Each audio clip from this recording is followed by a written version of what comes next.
Chapter 141, Liquinia. Liquinia, one of the cities that was in the euphotic zone where sunlight could still reach, the city was teeming with all sorts of life around it, as at its center was a large bubble that repelled any water from coming in.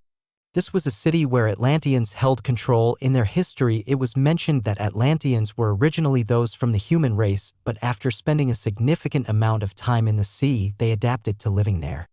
The curious thing was that for a majority of the cities they controlled, there were many areas where they used their technology to create pockets of air where many of the old human activities were carried out. Their counterpart, merfolk, preferred the sea in its entirety.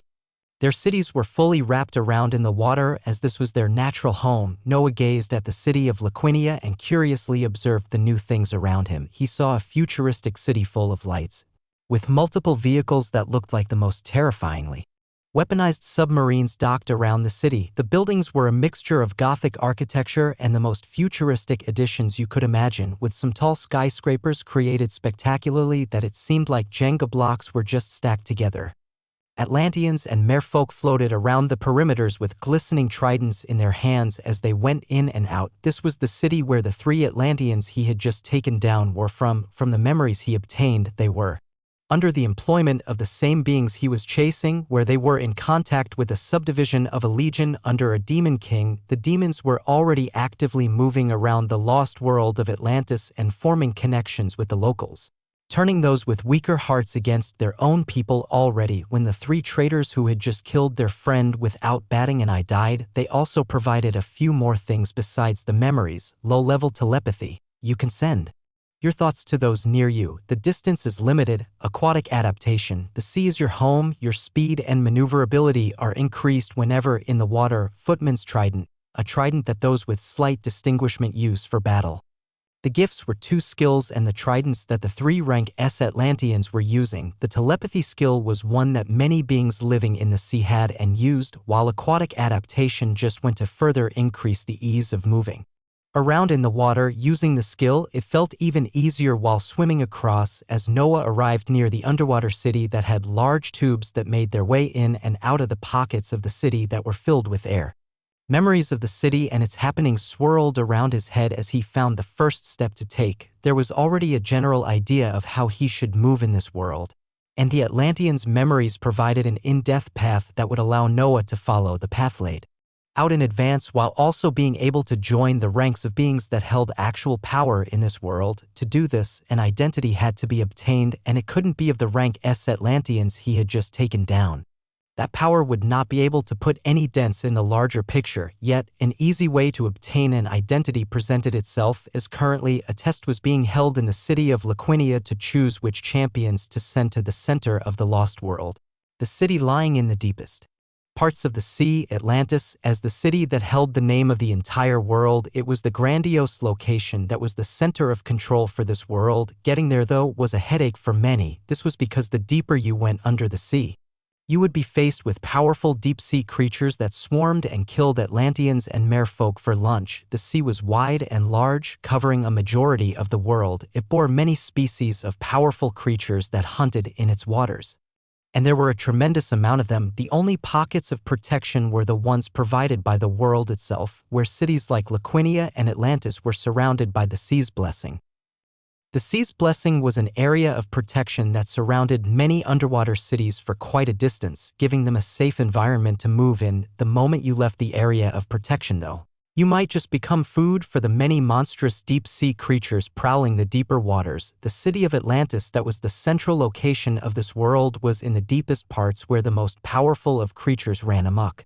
And yet it was where Atlanteans and merfolk prospered the most. The futuristic look present in the city of Liquinia seemed advanced, but it could not compare with the things to be found in Atlantis. To get in the city, an identity was needed, and the one of a champion was the best possible one. Noah moved past the gorgeous-looking submarines and Atlanteans wielding sharp tridents as his figure swam towards a seabed where many figures were gathered. A mock fight was already occurring as powerful shock waves were transmitted through the water. 2 Atlanteans were practicing gleefully as their figures twisted and turned. Overseeing the mock fight was a merman holding a shining green trident, along with a neon armor that wrapped all over his body even without sensing his power. Any knowledgeable being living in this wide sea would know the identity of someone who wore this type of armor. In the order of power, they were blue, neon, and then gold. The armors were pieces of Atlantean technology that were given only to the most powerful, providing further boosts in their fighting power. They corresponded with epic, legendary, and mythical for the beings that wore them. The merman floating stably over the seabed was letting out a powerful aura of legendary rank, the neon armor extenuating it even more. Noah knew the customs from all the obtained memories, so he neared the powerful merman and stopped a few meters before him, bringing the trident in his hands towards his chest and voicing out loudly, "Neon Commander, I would like to take the trial of champions." The voice powerfully reverberated out, catching the attention of the onlookers as they began whistling. "Haha, we have another critter who wants to descend the heavens in one step. Hey, look at that shining confidence in his eyes. Maybe he's a future champion that's about to trek through the dangerous waters towards Atlantis." Many shouts and murmurings erupted out as the Neon Commander stared at Noah, a telepathic method being sent out right after. "Your life could be in jeopardy during the trial, as I will not be holding back." The legendary commander was smart, first starting the communication with telepathy, an ability that was only common with Atlanteans and merfolk. In the case Noah was something else, he would be found out right away. A light smile appeared on his lips as low-level telepathy was used, answering the question of the Neon Commander. "I would expect no less to earn the title of champion." Light twinkled in the eyes of the legendary merman as the message registered, and frighteningly white sharp teeth spread out as his mouth curved into a brutal smile. "Good, come." Chapter 142, Champion. In the city of Liquinia, on an artificial seabed beside the bustling underwater sh.i.p.s and exquisite buildings, a battle was taking place to decide if an Atlantean was worthy of the title of champion. Those who gained this title earned the right to trek the dangerous journey to the sea's depths to Atlantis, where an even grander stage would be waiting for them. The Neon Commander was taking the test seriously, using all his power as the water around him vibrated and became hotter. The shining trident in his hands lit up even more as green rays shot out and went towards Noah. There were a variety of skills to counter the deadly green rays from the trident of this powerful legendary merman, and Demon King's Haki was activated first. The sea around the entire area trembled as those around felt themselves sinking lower, the merman feeling the brunt of the force as he felt a crushing weight falling onto him, turning his face serious. Demon King's Haki was followed by a skill that heavily boosted Noah's speed and damage while strictly tying up the enemy's movement and defenses. The blue runic sigil that was inlaid with red lines spread out to cover both the legendary beings, the merfolk on the other end feeling even more pressure. Next up was a skill that directly countered the deadly green rays rushing forward and the bubbling heat that continued to emanate from the Neon Commander. It was Arctic Breath. Noah's mouth opened as destructive ice elements condensed, forming into a wide ray of ice shooting outwards foam. The breath let out a droning sound as it smashed into the green rays and dissipated them, reaching the body of the Neon Commander as everything around them became frozen. "Ha!" A laugh rang out from the merman encased in ice, as his surroundings began to shatter and become hot once again. He moved even more vigorously towards Noah, the fun seemingly just beginning. Hammerhead's Delight. A spectacular skill was cast as the merman pointed his trident forward and shouted, the water around him solidifying and beginning to form into a dangerous creature only seen in some of the deepest waters of the sea. The outline of a powerful hammerhead shark encased the merman as he rushed forward like a missile towards Noah's position. Noah smiled brilliantly at the new types of skills he was experiencing as he used his first combined epic skill, after being boosted by a legendary skill that was even further enhanced by the demon's power jewel. The epic skill neared, if not fully, had the damage of a legendary ranked 1. Hellish Descent was cast as a red light began to spread out around his body. The light expanded rapidly and broke apart, forming into multiple dense circles that pulsated and let out vibrations in the water. The figure of the transparent hammerhead shark neared as the dark red circles shined. Before they let out blistering rays of molten flames and lightning, they looked like the most destructive lasers as more and more dark red origins formed which continued to let out damaging rays of flames and lightning, affecting the entire area as arcs of electricity spread out and the water rose far past the boiling point. Schluck. The rays of lightning and flames pierced into the encased figure of the hammerhead shark, leaving multiple simmering holes that destabilized the illusory figure and caused it to break apart. Boom. An impact that pushed the two individuals back resounded. The merfolk and Atlanteans in the surroundings hoisting their tridents and cheering at this spectacular battle. The Neon Commander had blistering hot spots on his shining armor as he looked at Noah with expectant eyes, waving the trident forward and calming down the sea. Good. You have the qualifications of a champion. His words showed goodwill as they had found yet another powerful Atlantean to reinforce their power against the swarming enemies. A small green gem with the shape of a trident appeared in his hands and floated towards Noah. This is the champion's trident that will be recognized the moment you near Atlantis. It will act as a guide and allow you safe passage, as well as the opportunity to participate in something extremely rewarding. The sharp teeth on the merman expanded out with a smile as his hands reached up and grasped, a pulling force coming out that sucked an anglerfish that was swimming more than a nautical mile away into his hands. His sharp teeth shone in the clear waters as he bit down and took away huge chunks from the fish's body, a bloody sight spreading out. All you have to do now is take the journey to the depths of the sea, pass through regions of blistering lava and flames, escape from killer whales and vampire squids, and hope you never come face to face with the slumbering kraken. Ha ha! Boisterous laughter resounded from the merfolk, brutally biting into the flesh and bones of the anglerfish. As all others around him laughed and enjoyed the sight of a new champion being appointed, Noah looked at the new culture and behavior he was observing as his eyes shined at the mention of the powerful deep-sea creatures. Just what type of skills would they drop? He grabbed the small green trident-shaped gem and put it away, nodding respectfully towards the Neon Commander he had just gone up against and moved away. A few Atlanteans and merfolk were already swimming over to mingle, but he acted the part of the loner and neared one of the many tubes that made their way into the city of Laquinia. There were doors on both sides of the areas where a bubble covered a few miles.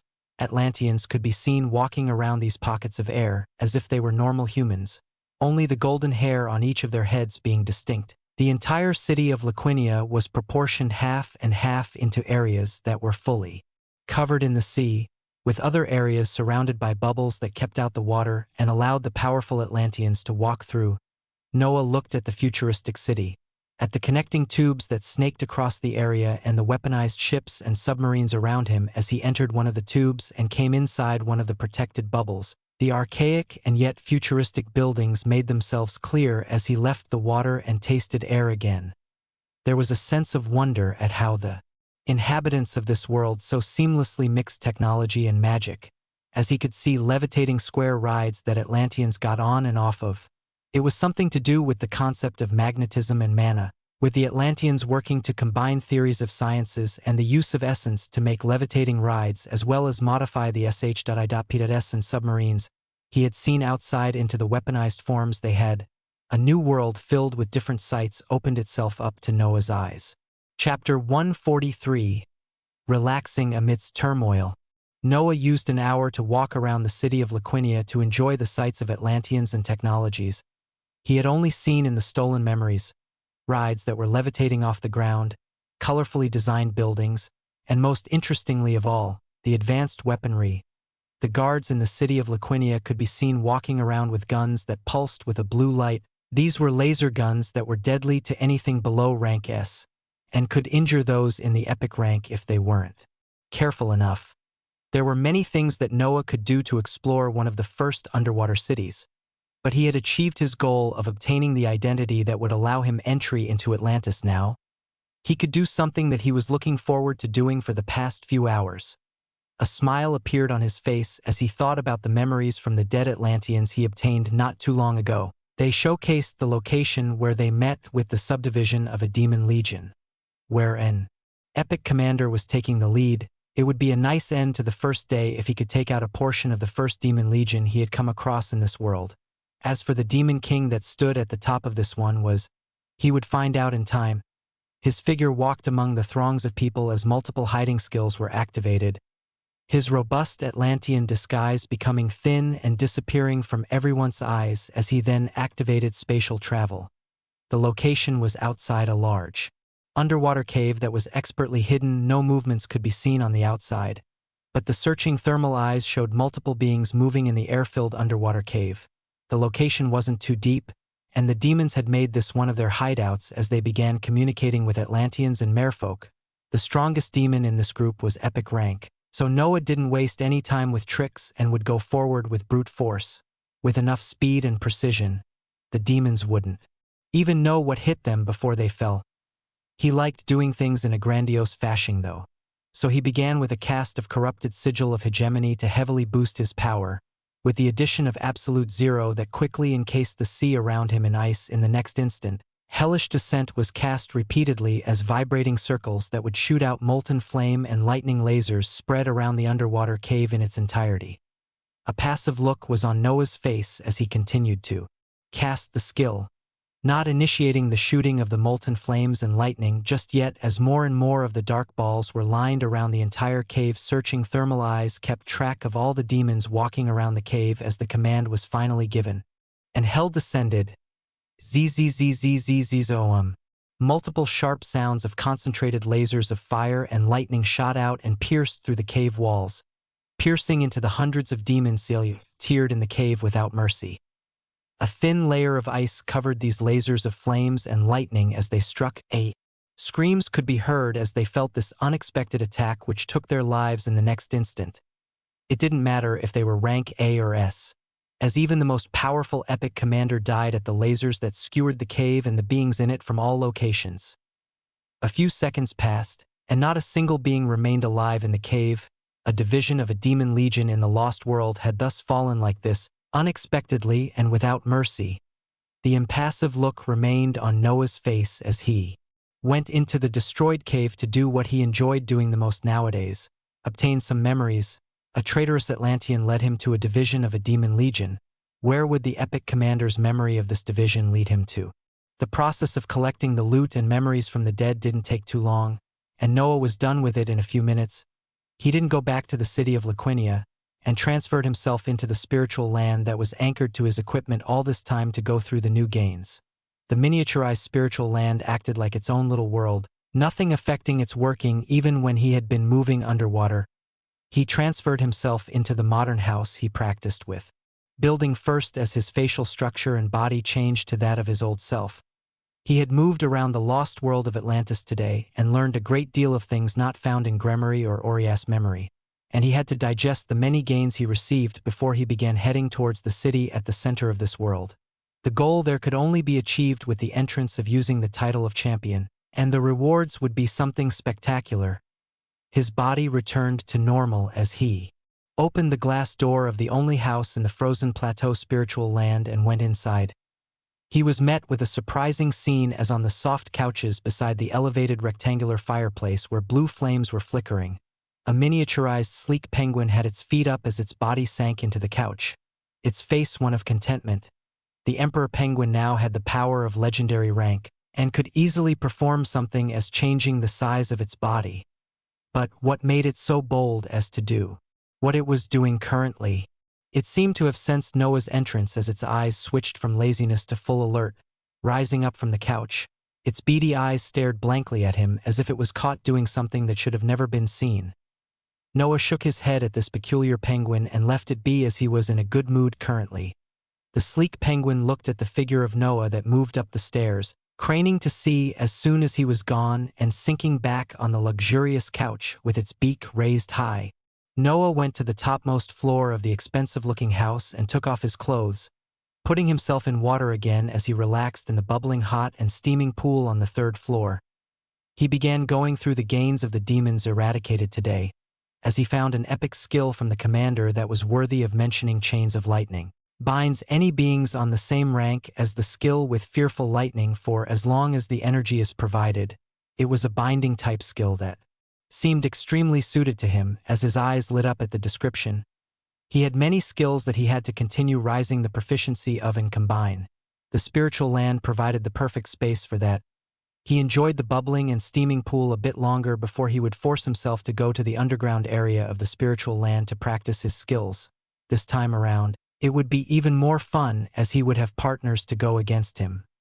A smile lit up on Noah's face as he thought of the arrogant legendary penguin that decided to laze around today, as well as the other 4 beasts of the same rank.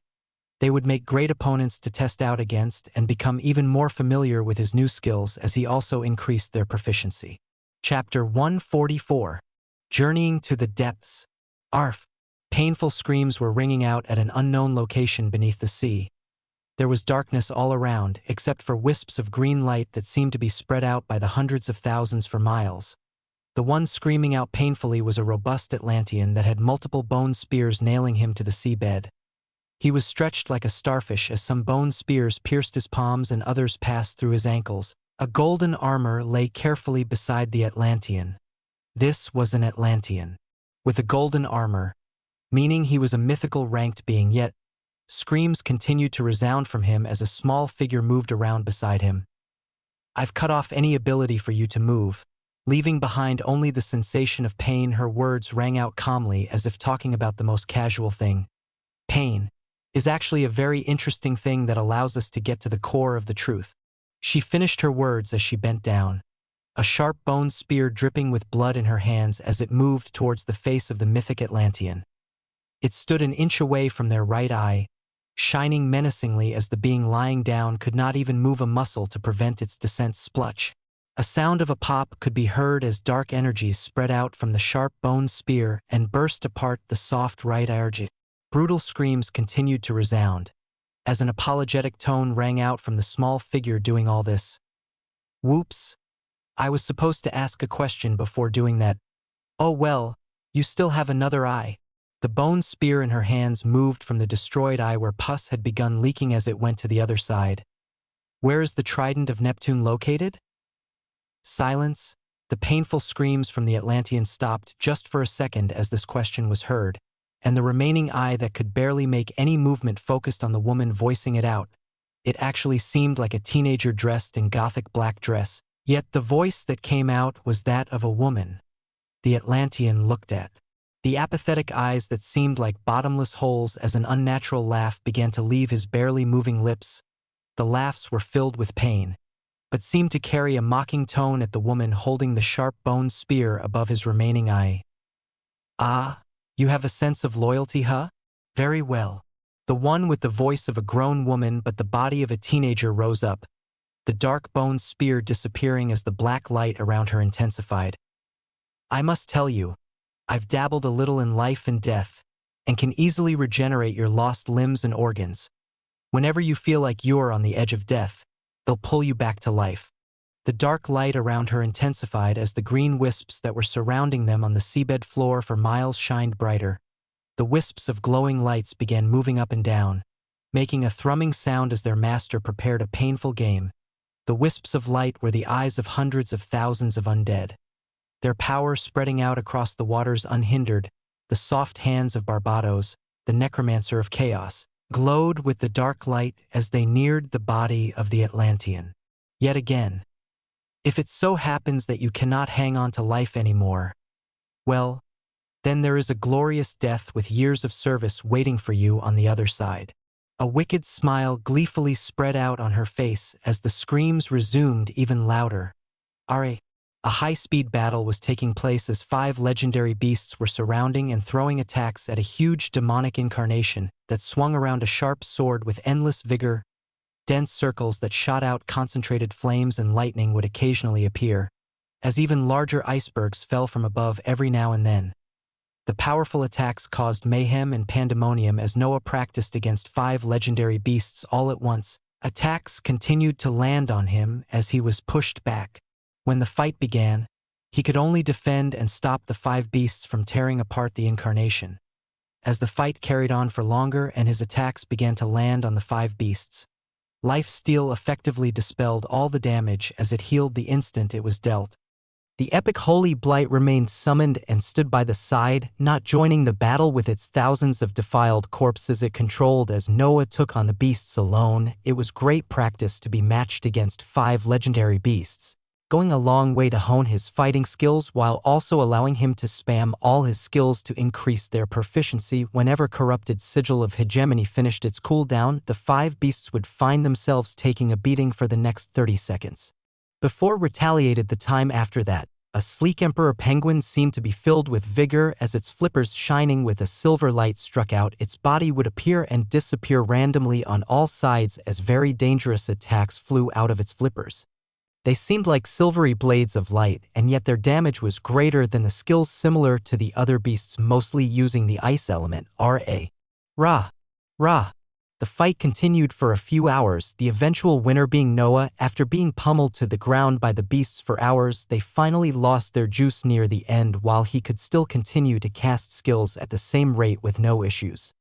A sulking penguin could be seen becoming smaller in size as his beak pointed down and his body flashed away. Noah breathed out slowly as he could feel his tiredness spreading out through him. The beasts were not a joke, and he was glad that even more of them were on their way. Among the remaining epic beasts that had begun consuming the fruits from the snow vine, a few more were almost near the point of breakthrough, and it would just take some more time.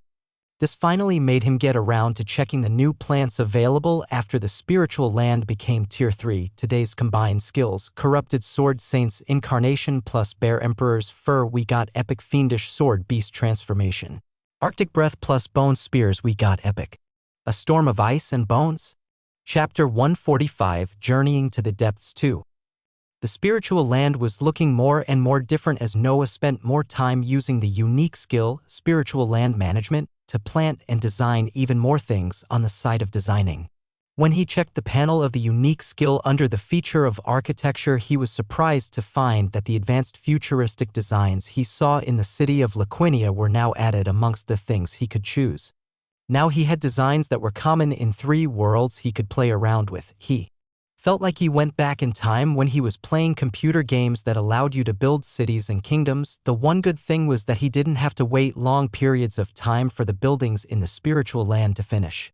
On the snowy location outside where he built the advanced modern house with luxury amenities, he began building new things around it. Taverns and inns commonly seen in the beast world had popped up, their designs instantly showing the large contrast against the modern house in the center. When the large buildings he saw in the city of Laquinia also appeared, the mismatch became even greater as a complex air began to emanate from the very different architecture. He was just having fun with the things he could do, so he continued to play around with it. On the other side was the planting of fantastical things that would go towards boosting the strength of the beasts born in the spiritual land and bring about a possibility for the next upgrade of this unique treasure of the beast world, Icefire Persimmon, a treasure that rarely grows and ripens, needing a specialized environment and care. A perfect fusion of 2 elements is contained within, allowing for the beings that consume them an easy path of breakthrough to the next rank. Effects severely reduced for beings not born in the frozen plateau spiritual land. Time until maturity: 1 year. Pygmy Melon, good for the body and soul. Heals injuries and reduces stress. Even the best healing potions lose when it comes to their effectiveness. Time until maturity: 2 months. The additions of new things to plant was a welcome one, as it provided new avenues for increasing the strength of the beasts in the spiritual land even more.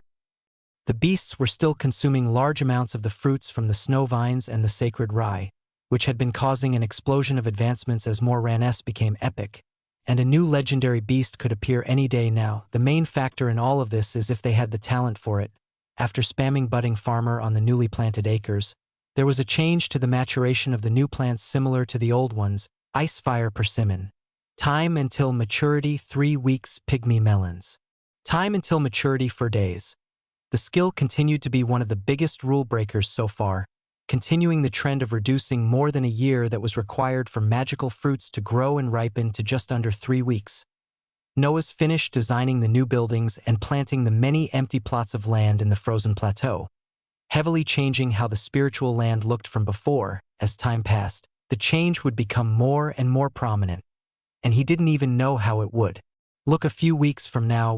This was finished, his journey to the city of Atlantis could begin. After receiving the champion's trident, he had effectively received a key and didn't have to remain in the city of Laquinia. The key acted as a GPS, pointing him towards the direction to the grand city below. Many Atlanteans or merfolk with the title of champion ventured out to the dark waters when they were ready. Some would fall to the unexpectedly powerful creatures they come across. Others would be lucky and powerful enough to get past the deep and reach the magical city at the bottom. Even though Atlantis laid at the deepest parts of the sea, Their expansive strength and technology allowed them to move around unhindered even after they came out of the area where the sea's blessing was applied. Noah reappeared in the cave where he massacred a squadron of demons. He knew that nobody would be alerted anytime soon about their deaths. The burnt and destroyed bodies lying around didn't make him flinch as he moved out. He had obtained even more memories, and the hideout of multiple demon squadrons, as well as the location of the demon lord moving around in the nearby waters, a ruler of the 29th rank, Demon Lord Astaroth. This was particularly powerful, even stronger than Asmodeus, who was leading the charge against the beast world. He had strength nearing the peak of mythical rank, and his power was terrible to think about. Noah wouldn't be going near him or other rulers anytime soon, though. The reason was that the moment they clashed, it would either be their deaths or his. If true deaths began to occur once again this early, the demons would group up and go in hiding, becoming even harder to kill. A vicious smile was on Noah's face as a plan to corner and kill demon kings and demon lords en masse had already formed. He had many memories that allowed him to know the identity and locations of many legendary ranked demon kings he could ambush and kill. But he didn't just want a small piece of a pie, he wanted the whole damn cake. If he acted with the power he had now, he might be able to kill one or two more rulers before they become completely spooked and swarm together in the demon world. If he waited and acted later when his power was much higher, he could move even faster and take down even more, but there was nothing stopping him from taking down their minions that did not have the same ability to resurrect like them. They would face disruptions and be left to grind their teeth in anger, searching for the identity of the one moving against them and taking down their forces. But they would find no respite or answers. As things stood now, his power didn't even reach someone of the 29th rank who stood powerfully in the mythical rank now. The way to increase his own power rapidly? This was one of the goals for coming to the lost world of Atlantis, besides possibly getting his hands on the supreme treasure of this world, which required him to be much more powerful than he was now to even contend for it. The other main goal was the many deep-sea creatures roaming the seas. Oria's exploration memories of the lost world showed her dying multiple times to mythical ranked creatures when she went too deep into the sea. She would come back as good as new in a few months to continue her exploration and be met with even more different levels of creatures. The plan was to go slowly and catch multiple legendary creatures on the way to Atlantis, before possibly matching against a mythical ranked one with the help of all of his forces. This was another boost the spiritual land provided, and he couldn't wait to use the beasts in it to gang up on something of the next. His body physiology soon became that of the golden-haired Atlantean as the journey to the depth of the sea began. Chapter 146, A Group from Another World. With the direction set, the adventure began as an Atlantean fearlessly charged to the deeper waters of the sea. Everything around him was dark and gloomy, with the occasional oversized fish swimming by without a worry. Noah met a variety of sea creatures as he continued to dive deeper and deeper into the endless waters of the lost world while following the signal of the champion's trident. Among the fish he came across, their strengths varied from large groups of fish that were letting out power that was seemingly rank FC, with the groups becoming smaller as they individually increased in power after going down for a few hours and meeting a few creatures that would be considered bosses or leaders that drop skill books. He came across his first legendary opponent. The creature was hostile as soon as it saw him, jets of water propelling it forward at extreme speeds. Its figure matched that of a black dragonfish, but it was much larger with even sharper teeth. It took the appearance of a long eel that was more than 10 meters long, with sharp spikes coming out from its body. It was an ugly thing to look at. Noah observed the new attacker with enthusiasm as it rushed through the water at high speeds, starting off by putting extreme pressure on it with Demon King's hockey. The straight line the dragonfish was rushing in faltered as the pressure descended, causing its wide jaws packed with sharp teeth to swing below Noah's Atlantean body. The unique skill, Primal Conjurer, was used as two legendary Dullahans appeared on either side of the dragonfish. The undead horses with headless knights situated on top of them felt no discomfort in the water as green light and smoke spread out. A droning sound was let out as green spears appeared in the hands of the two headless knights and struck down into the body of the legendary dragonfish. The scales were dented as it began to bleed, And Noah wasn't far behind as he activated Corrupted Sigil of Hegemony and then cast one of his first Epic Plus skills from skill combination. Any plus skills and those gained from combination were skills not normally seen. And they had spectacular effects as usual. An example was the Holy Blight. That controlled bodies of the dead at epic rank. If it continued to be raised up through combinations, who knew just how crazy it would become? The skill cast after the runic sigil became active was the combination of Arctic Breath and Bone Spears. A storm of ice and bones vom. A terrifying sound rang out as the water around them trembled. The dragonfish held down against the two Dullahans felt a threat of death appear as the environment quickly began to freeze over and a destructive storm began brewing in the water vom. Hundreds of deathly spears encased in destructive and unstable ice elements appeared while spinning rapidly. The spears caused ice to form around the water as they went to strike down towards the body of the dragonfish before they even arrived. Rays of cold light shot out from them to pierce their target first, and then the cold bone spears arrived themselves to skewer the enemy. Spulch. Deathly throes could be heard as the storm of icy bone spears that shot out cold rays of light pierced in and out of the body of the dragonfish. Noah was casting it multiple times as he watched a glacier forming in the water. The storm of ice and bones continuing to rain down destruction as deathly green spears also landed on the poor fish from the Dullahans. The legendary rank deep-sea creature that he came across in the Lost World fell down like this. It had no time to breathe as it was swarmed by two legendary primal spirits. As well as someone even more frightening, multiple cores, a skillbook, and an item appeared in Noah's storage pouch as he went to check them out enthusiastically. Whirlpool.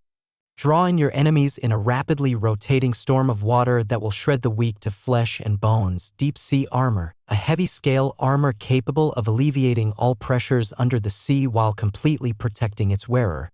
The skill was spectacular by itself as Noah learned it right away while putting on his first legendary piece of armor. A sleek black armor that seemed to suck in the water around it appeared on his body, making him look more and more like a dweller of the sea. He moved the large dead body of the dragonfish into the spiritual land.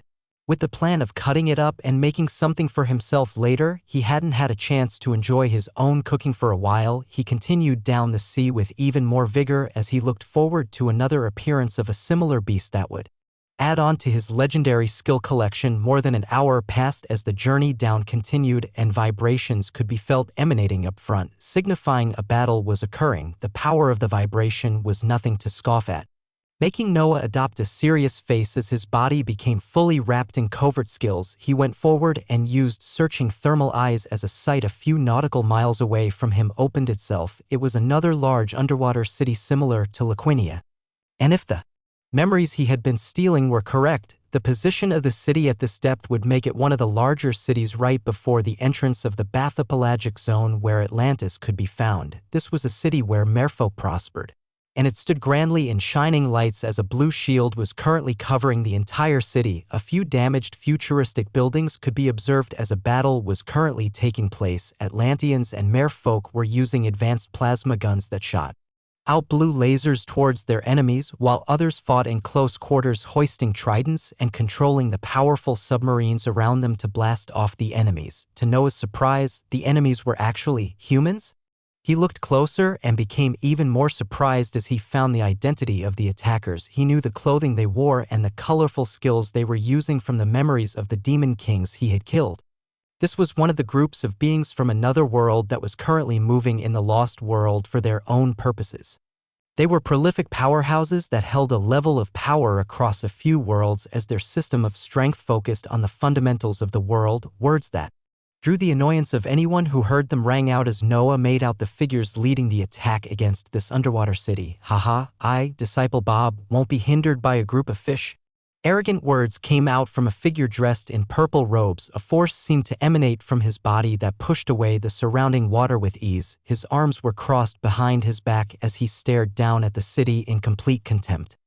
Around him were two others with purple robes just like him that were looking down coldly. Behind them were tens of other human figures dressed in light blue robes, all of them surrounded by a sort of field that pushed away the surrounding water. Above all, These figures was someone sitting grandly in a purple chair that let out a mystical cloud of light beneath it. The man let out waves of power that were definitely above legendary as he overlooked the process of the attack, from their robes, the way they spoke, and the extreme arrogance in their words. This was the other group that was running rampant in the Lost World, the Cultivators. Chapter 147, Knowledge of Even More Worlds. From the memories of the Demon Kings, there were a few groups actively moving in the Lost World beside them. Beings from the world of cultivation were one of the more powerful ones that matched the forces of demons. They wouldn't normally be attacking underwater cities like this, as Atlanteans and mere folk were a power to fear on their own, so the sight playing out in front of me was something interesting to see.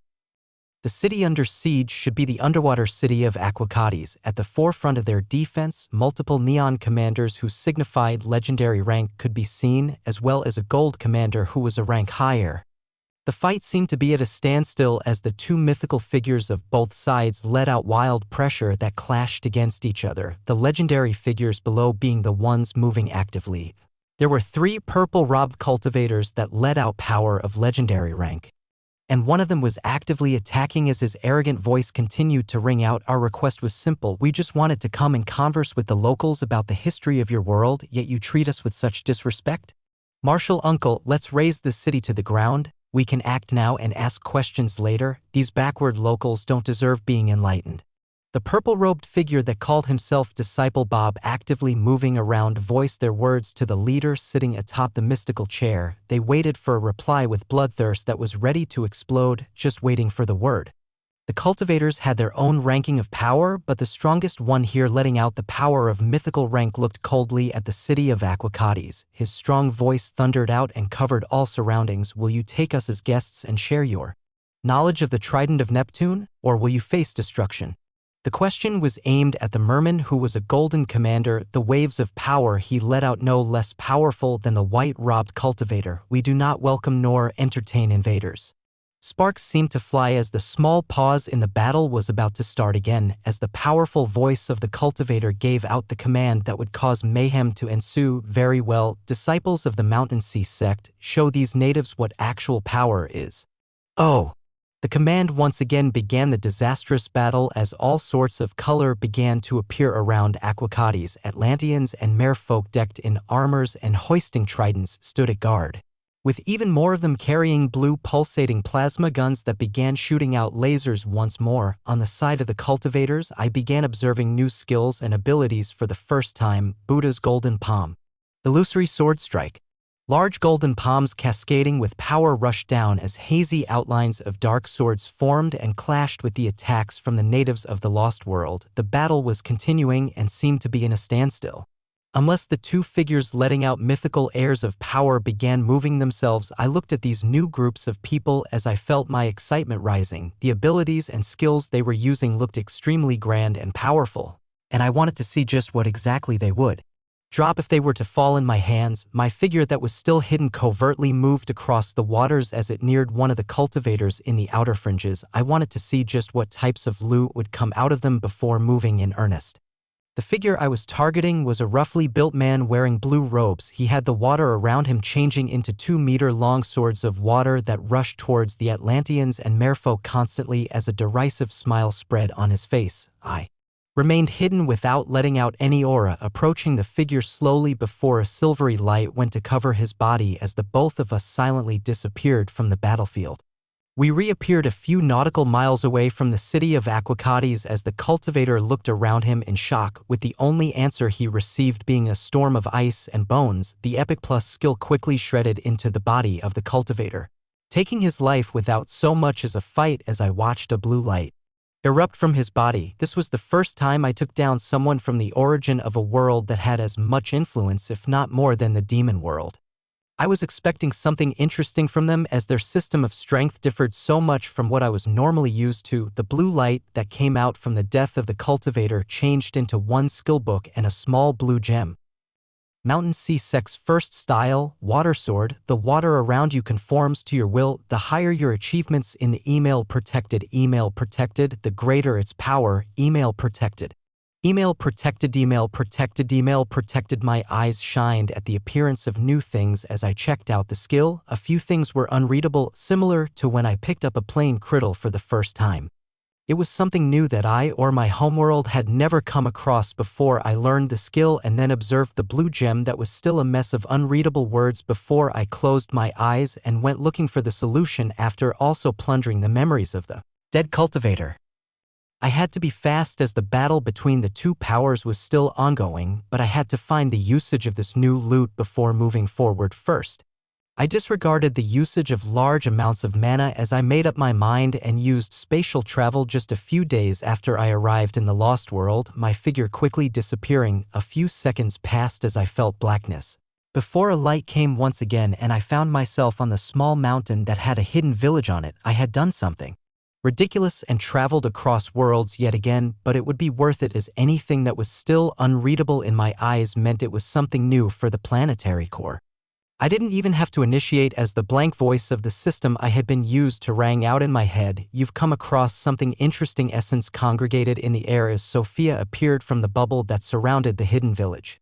Her eyes a blank white as she spoke while coming towards me. I looked expectantly at her and asked, "What is it?" "It is an accumulation of something. Give me a few seconds to put in terms that can be easily understood." The voice of the system rang out as Essence continued to roil around us, before it quickly calmed down and a surprise came out of my mouth as the unreadable portion of the new skill and the blue gem that dropped from the cultivator finally became readable. Mountain Sea Sex First Style Water Sword. The water around you conforms to your will. The higher your achievements in the law of water, the greater its power. Low-level water crystal, a crystal containing the ACCU.mulations of the law of water. An insignificant portion is contained. The voice of the planetary core continued to ring out as I observed the new loot with shining eyes. These beings from the world of cultivation seem to be playing with a higher system of power. It would be a huge boost to your skills and power if you can take down even more of them. There should be an addition to your panel that quantifies your new gains. I nodded at these words as I went to check out the new addition while I watched the low-level water crystal disappear into my body as particles of blue light. Noah Osmont, occupation, hunter, vitality, 437, focus, none.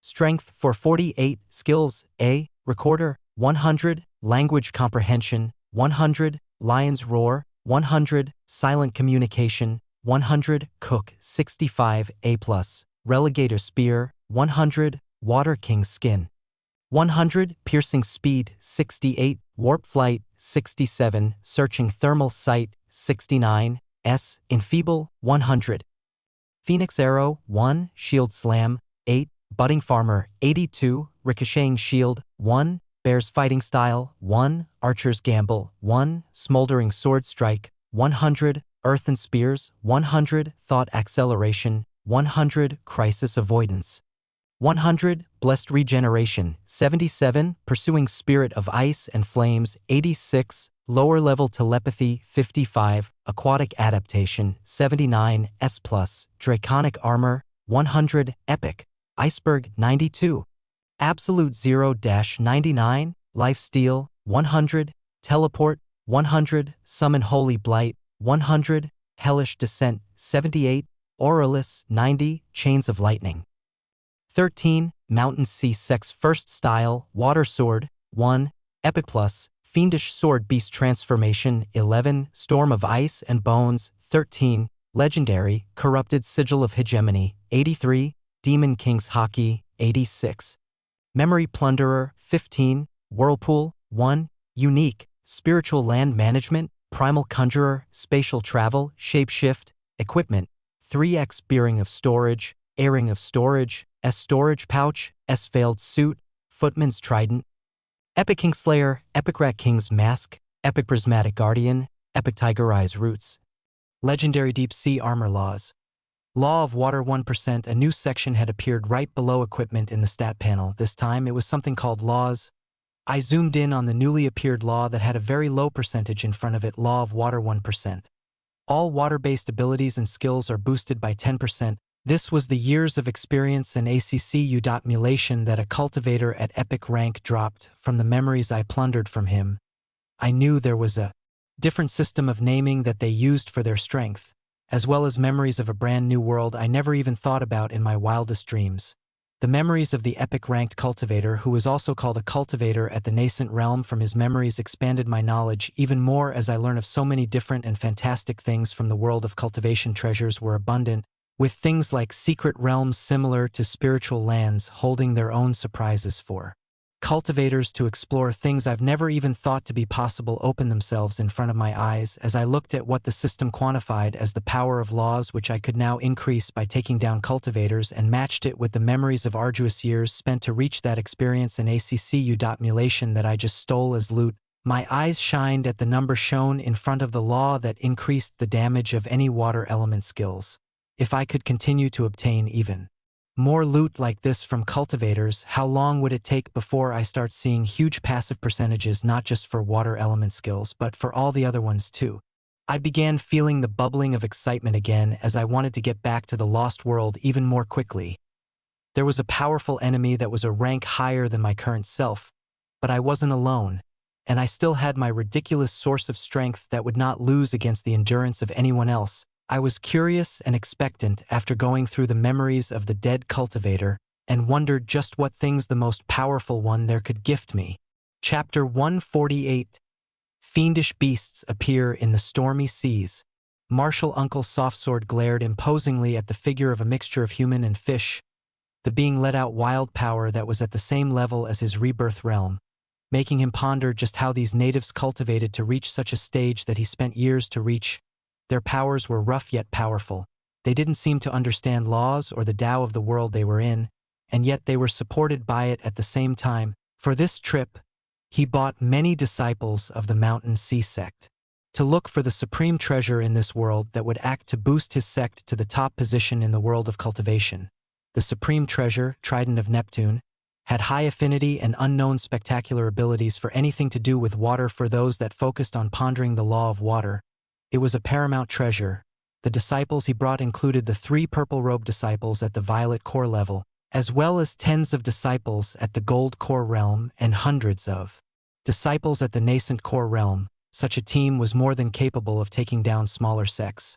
And yet it seemed the battle in front of him would bring some trouble. Besides the unrefined power the natives let out, they had weird weapons and ships that let out powerful blasts that could pierce the defenses of those at the nascent realm. As if it were nothing, Martial Uncle Softsword was now faced with a choice as he watched the ensuing battle. If he participated and went all in, it would be a point of no return, and the casualties might be heavy. His face hardened as he recalled the divination about the supreme treasure, and the rise their Mountain Sea sect would have if they got their hands on it. Humph. What is there to worry about natives that have no understanding of the Tao? Today I shall grant them some enlightenment. Oh! A droning sound rang out as wild energies moved. The seawater around the mythical ranked, or rebirth realm cultivator, seemed to tremble and shake as this being began moving. The golden commander on the other end, the mythical ranked merman hoisting a trident fully black in color, stood imposingly as he watched the oncoming invader.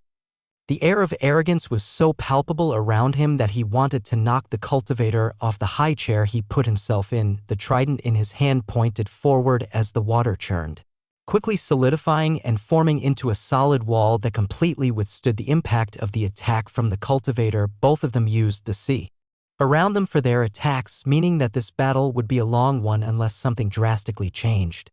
Blue lasers continued to shoot out from the plasma guns in the hands of Atlanteans as the merfolk piloted the deadly submarines to veer around the water and blow up anything that neared. A signal for reinforcements had already been sent out to nearby cities, and help should be arriving within the hour, but how much damage would be done by then? The trident in his hands was rotating powerfully and causing the water around him to form into a shield that sucked in all the attacks. He was about to give commands to bring out even more advanced weaponry from the city when a change occurred in the battle. Ra. Essence roiled as powerful new auras could be seen appearing in the battlefield and attacking any nearby cultivators. Vibrations of a battle cry were spreading far as multiple beasts of legendary rank appeared and caused blood to flow into the deep waters. A sleek penguin that teleported across the battlefield continued to cause chaos, taking down any epic cultivators he came across. There was a large white mamba snaking across the waters as it swallowed whole and constricted anything it caught to death. Many of these sorts of beasts appeared and caused chaos, but the most dangerous of all was a white-furred beast hoisting a deadly sword. The beast had 2 horns growing from its head, being more than 8 meters large and looking like a mixture between a human and bear. The instant the beast appeared, one of the purple-robed cultivators that was at the legendary rank felt a cold sword pierce through their body, the destructive energies disabling any of his defenses as his muscles and bones were shredded. Disciple Bob had fallen. The fiendish sword beast transformation had made its appearance in front of both merfolk and cultivators. This wasn't simply an incarnation that wrapped around the body of the user, this was a full transformation that changed the user's body. Powerful strength emanated from the fiendish beast as the sea around it solidified to chunks of ice. Its blade was pointed towards cultivators as it floated imposingly in the sea. Martial Uncle Soft Sword saw the death of the Violet Core Realm disciple and howled out, "Beast, you dare intrude and take the life of a disciple from the Mountain Sea sect?" The full power of the mythical ranked or rebirth realm cultivator exploded out as a huge loss occurred on their side. The cultivators evaded the newly appeared beasts and tried congregating together with the martial uncle in the lead. Disciples of the Mountain Sea sect, do not falter at the enemy's ambush and fight back. Lend me your energies, get into the formation, and help me activate the Mountain Sea sect's 6th style, dragon form. There was a dense collection of essence as the cultivators grouped up against the newly appearing enemies. Lasers continued to shoot out from the Atlanteans using plasma guns, while even more merfolk were shooting out beams of light from their tridents. The Golden Commander went towards Noah's figure of the fiendish beast as he breathed out in relief. "I can sense the champion's trident on you, brother. Thank you for coming to our aid." The mythical commander was careful as he saw this power that he had never seen any Atlantean or merfolk display before, but the familiarity of the token of champion could not be misplaced, so he sent a telepathic message to probe. His face became even calmer after receiving one back. "It is something minor. We must stand together against invaders. Come on, let's work together to take down these cultivators." A telepathic message shot out from the body of the fiendish sword beast as the cultivator's formation came to full view. Mountain Sea sect's 6th style, dragon form, was fully activated. The water around the cultivators warped and condensed, using the many cultivators as nodes, multiple points of blue light forming and coming into the shape of a majestic dragon. The mythical ranked cultivator was letting out powerful energies as he stood at the head of this transparent water dragon, the blue light around him outshining every other cultivator in the formation. The dragon became fully formed as shining blue scales covered its entire body. A resplendent blue dragon had appeared in the deep seas. Merfolk and Atlanteans on one side, a deadly formation of cultivators on the other. The two sides clashed. Chapter 149. Against Mythical. A resplendent blue dragon stood magnificently in the depths of the sea, facing off against a group of beasts, Atlanteans, and merfolk. The blue dragon was made up from the formation of Mountain Sea sect's 6th style dragon form. Hundreds of disciples came together to provide the energy to maintain this form, as the rebirth realm cultivator, letting out wild strength of the mythical rank, stood at the forefront of the blue dragon. Lasers continued to be shot from the plasma guns that Atlanteans carried, while rays of light shot out from the tridents that the merfolk were swinging. The Golden Commander stood beside the fiendish sword beast that was actually Noah, telepathically sending messages as they faced the coming blue dragon. Flank it on the right side and try to break up the connection between the beings keeping this terrible formation in place. If you and your friends can disrupt its attention, we can take it down. The merman stood grandly with his trident spinning in front of him, the waters around seemingly listening to his command as they solidified to form multiple shields around them. The transformed Noah gave a nod as the other legendary beasts clustered around him. One particular sleek penguin looking at the incoming blue dragon arrogantly with its head raised high as the impact neared. A resplendent blue sigil inlaid with red spread out from the fiendish sword beast at the center, wrapping around every being around him. Those he designated as enemies in the blue dragon felt weakness and heavy pressure descending on them as corrupted sigil of hegemony was compounded with Demon King's haki, while the Atlanteans, merfolk, and the legendary beasts felt their power bubble in excitement. Noah looked at the incoming figure of the blue dragon as light words escaped his lips, absolute zero whirlpool. Storm of ice and bones foam. A trembling occurred in the seas at the consecutive casting of legendary and epic skills. Jagged spears of ice began spinning around the white mamba. A silvery light that pulsed with power began building up on the emperor penguin, and the other beasts also pulsed with powerful strength as their individual skills were cast. An unbelievable process started to occur in the sea where the body of water surrounding the rushing blue dragon began to solidify and become encased in ice, a suffocating scene of the water freezing over while chunks of ice and bones began to rotate and grind upon the body of the blue dragon occurred. The combination of the overlay of multiple skills was deadly as Noah did not play around against the mythical ranked powerhouse coming from the world of cultivation. Disciples of the Mountain Sea Sect, burn your cores and lend me your power. A rough voice resounded out as the blue dragon roared, a wave of blue light dispelling the whirlpool of sharp ice and bones. The blue light spread out powerfully as the sea encased in ice raised in temperature and became normal again. Power thundered through the formation of the blue dragon that multiple cultivators powered up as a deadly blow came, dragon's breath. Boom! A droning sound rang out, the head of the blue dragon opening and letting out terrifying vibrations as the water around it formed into an even larger whirlpool that smashed towards the forces standing in front of Aquicati's city. The Merman Golden Commander had a serious face as he watched the lasers and advanced weapons being shot out not stop the incoming attack. The black trident in his hands trembled as he went forward powerfully and cast a skill. Born and nurtured in you, your children once again seek your protection. Seas rage. Rumble. Words spread out from the mythical merman that made Noah's head turn as he focused on casting his own skills to block the coming destructive attack. He felt a cry in the water around him as feelings of anger exploded out, forming into huge blue hands in front of them. His transformed beast form opened its mouth in stupefaction as he watched huge blue hands forming from the water around them and clasp onto the oncoming destructive breath from the blue dragon. The arms clutched onto the whirlpool of a breath as if it was something physical, holding it in place before an explosive sound occurred. Boom! Waves and vibrations spread out from the center as everyone was pushed back, the water calming after a few seconds. A stern expression was on the mythical merman's face as he looked to the sparkling blue dragon that was pushed back, and yet still stood powerfully. Ha!